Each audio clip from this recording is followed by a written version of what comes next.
حسینہ واجد کی بھارت نواز حکومت نے 2009 میں جماعت اسلامی کے مرکزی رہنماؤں کے خلاف جھوٹے مقدمات قائم کیے۔ جماعت اسلامی بنگلہ دیش کے سابق امیر پروفیسر غلام اعظم، مطیع الرحمان نظامی، علی احسن محمد مجاہد، قمر الزماں اور عبد القادر ملا کو یکے بعد دیگرے گرفتار کیا گیا۔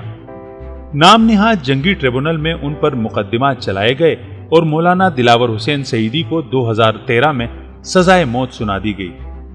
اطلاعات کے مطابق 83 سالہ مولانا دلاور حسین سعیدی کو جیل میں دل کا دورہ پڑا، جس پر انہیں ڈھاکہ اسپتال منتقل کیا گیا۔ گزشتہ شب ڈھاکہ کے مقامی ہسپتال میں مولانا دلاور حسین دوران علاج انتقال کر گئے۔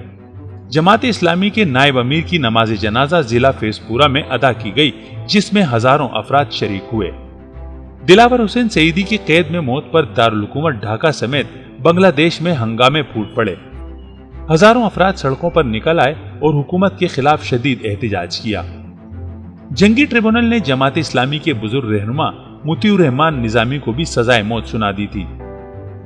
جنگی ٹریبونل نے 2013 میں انہیں سزائے موت سنائی، تاہم سپریم کورٹ نے سزا کو عمر قید میں تبدیل کر دیا تھا۔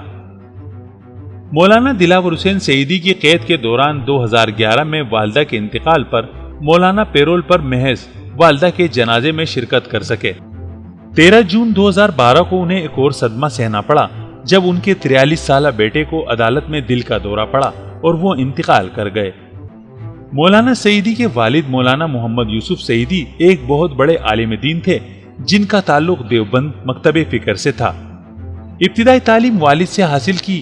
1962 میں سرسینہ مدرسہ سے، پھر کھلنا مدرسہ سے عالیہ کی سند حاصل کی اور جامعہ بنوریہ کراچی سے دورہ حدیث مکمل کیا۔ کراچی میں طالب علمی کے دوران مولانا دلاور مولانا مودودی کی فکر اور تحریروں سے متعارف ہوئے اور واپس جا کر جماعت میں شامل ہو گئے۔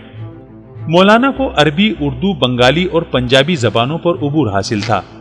اس عظیم مبلغ نے دنیا بھر میں ہزاروں ایمان افروز دروس کے ذریعے لاکھوں دلوں کو ایمان سے روشناس کرایا۔ مولانا دلاور حسین سعیدی 2 مرتبہ بنگلہ دیش پارلیمان کے رکن منتخب ہوئے۔ وہ 1996 سے لے کر 2008 تک بنگلہ دیش کی مجلس قانون ساز کے سب سے زیادہ متحرک رکن کے طور پر بھی معروف ہوئے۔ دین حق کے بے لوث مبلغ اور عالمی دین پر جھوٹے الزامات کے تحت قتل، آبروریزی، آتش زنی اور لوٹ مار کے مقدمات بنائے گئے تھے۔